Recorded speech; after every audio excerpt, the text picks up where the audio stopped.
জয় হিন্দ, জয় ভারত, বন্দে মাতরম। ভারত মায়ের জয়, দেশের বীর সেনানীর জয়, দেশের কৃষক বন্ধুর জয়। আমি অত্যন্ত গর্বিত একজন ভারতবাসী হিসাবে, কিন্তু আমি কি পশ্চিমবঙ্গবাসী হিসাবে গর্বিত?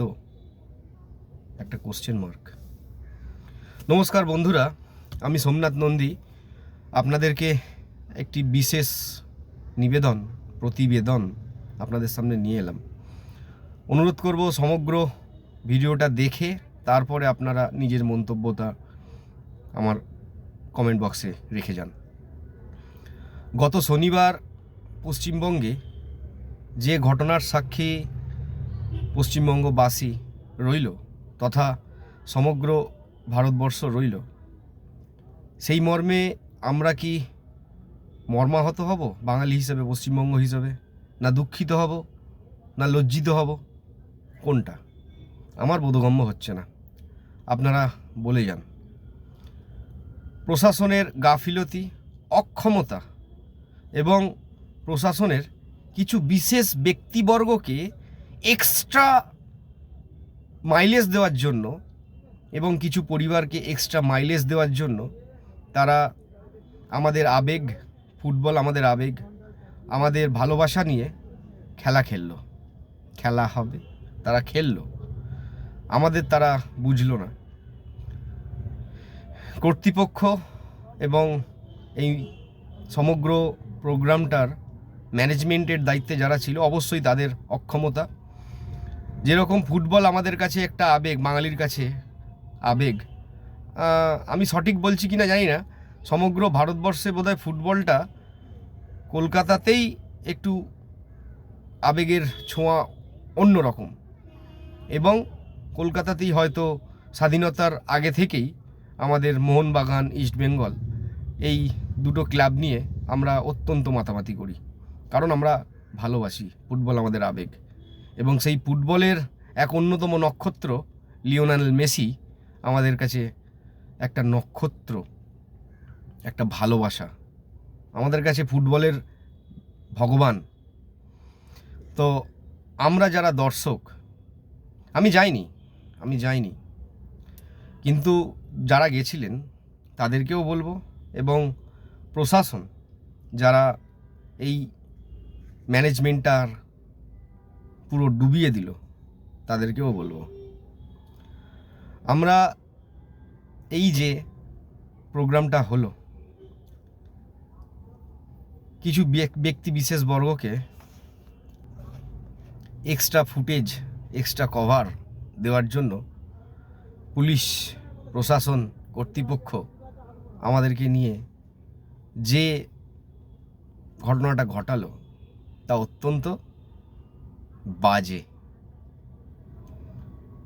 আমরা ব্রাত্য থেকে গেলাম, মেসিকে দেখতে পেলাম না, কিন্তু প্রশাসনের তো একটা অক্ষমতা রয়েইছে, অবশ্যই রয়েছে।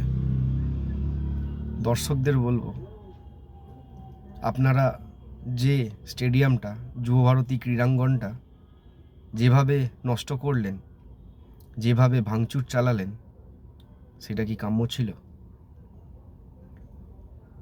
ওটা তো আমাদের সকলের যুবভারতী ক্রীড়াঙ্গন, পশ্চিমবঙ্গ তথা এশিয়া ব্যাপী যার গুণগান হয়, এশিয়া ব্যাপী যার মান উন্নততর, আপনারা কি পরিচয়টা দিলেন?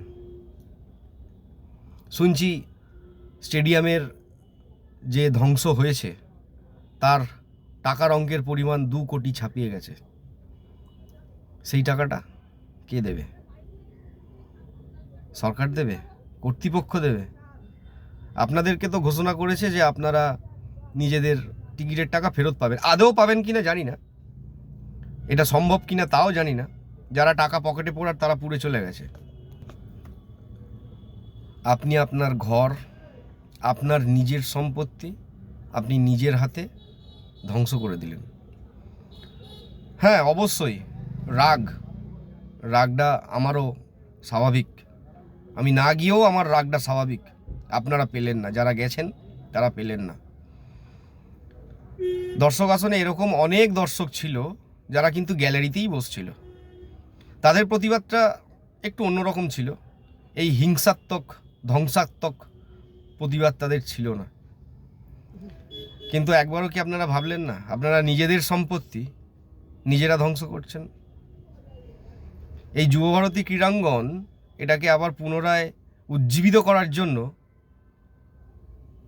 সরকারের টাকা দেবে, পাবলিকের কাছ থেকেই টাকাটা নেওয়া হবে। তো আমি কেন দেব? আপনি আমাদের, হ্যাঁ আপনারও সম্পত্তি ভেঙেছেন, কিন্তু আপনার যে সম্পত্তি তাতে আমারও অংশীদারি আছে। আমি কেন দেব? কেন আপনাদের ধ্বংস করার দরুন আমাদের মাসুল গুনতে হবে? এরকম কি প্রতিবাদ কাম্য? কখনোই কাম্য নয়। তো এইখানে যদি প্রশাসন, যে অক্ষম প্রশাসন, এই ম্যানেজমেন্টটাকে একদম ধ্বংসস্তূপ তাদের জন্য হলো, তো সেই প্রশাসন যদি যারা যারা ধ্বংস করেছে তাদের কাছ থেকে উসুল করে, কেরম লাগবে? কেরম লাগবে যদি তাদের কাছ থেকে, মানে আপনারা যারা ধ্বংস করেছেন আপনাদের কাছ থেকে যদি উসুল করে? ভালো লাগবে তো? এটা আপনি কমেন্টে বলে যাবেন, পারলে সঠিক এবং উচিত কথাটা বলবেন। কেন বলুন তো? প্রতিবাদের ভাষা অনেক রকম হয়,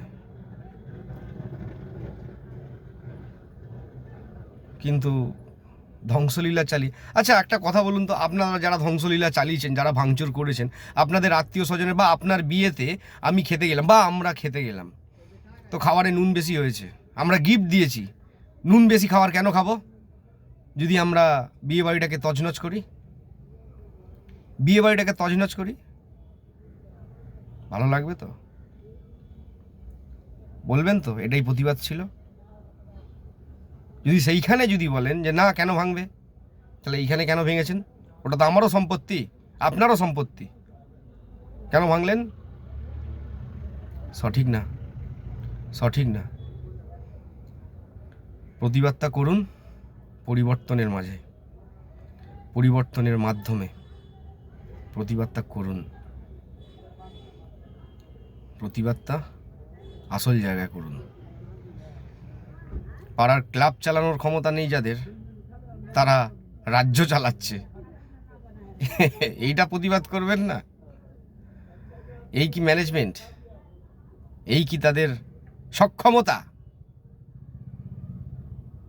তারা ব্যক্তি বিশেষে তাদের আচরণ বিভিন্ন হয়, আপনার ক্ষেত্রে আলাদা, আমার ক্ষেত্রে আলাদা, এবং অন্য কারুর ক্ষেত্রে আলাদা।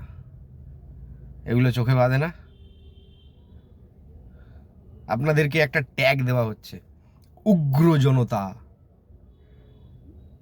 আপনি যদি সেই অনুষ্ঠানে, ধ্বংসলীলার অনুষ্ঠানে থেকে থাকেন, ওই ট্যাগটা কিন্তু আপনার, উগ্র জনতা।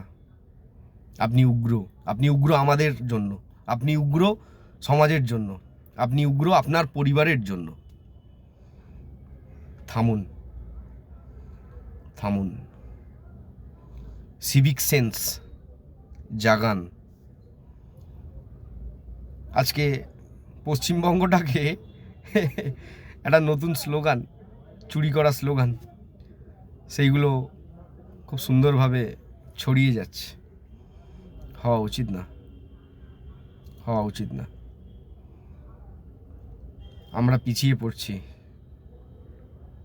আনন্দবাজার পড়লেও আর এগোবো না, পড়তে হয় নইলে পিছিয়ে পড়তে হয়। আনন্দবাজার পড়লেও আর এগোবো না। তাই বলছি, সচেতন হন, মানবিক হন, নিজেদেরকে গঠন করুন, যাতে আগামী দিনে যে প্রশাসনই আসুক, যে সরকারই আসুক, তারা যেন আমাদেরকে প্রায়োরিটি দেয়, আমরা তাদের প্রায়োরিটি, তারা আমাদের প্রায়োরিটি নয়। আমরা অবশ্যই আইন মেনে চলবো, অবশ্যই আইন মেনে চলবো, কিন্তু তারা আইনের শাসনটা আমাদের দেবে, তারা আইনের শাসনটা দিতে বাধ্য। আপনি ঘুরতে যাবেন সিকিম, গ্যাংটক, আর ওখানে গিয়ে আপনি লোকসমাজে বাইরে ধূমপান করতে পারবেন না, গুটকা তো খেতেই পারবেন না।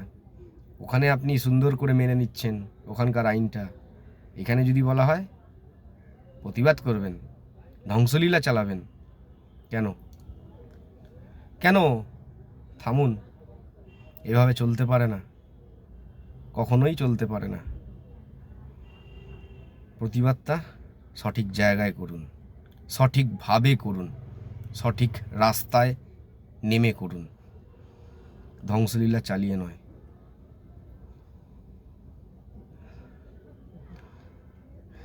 আপনাদেরকে বোঝাতে এসেছিলাম, জানি না আপনাদের বোঝাতে পারলাম কি না।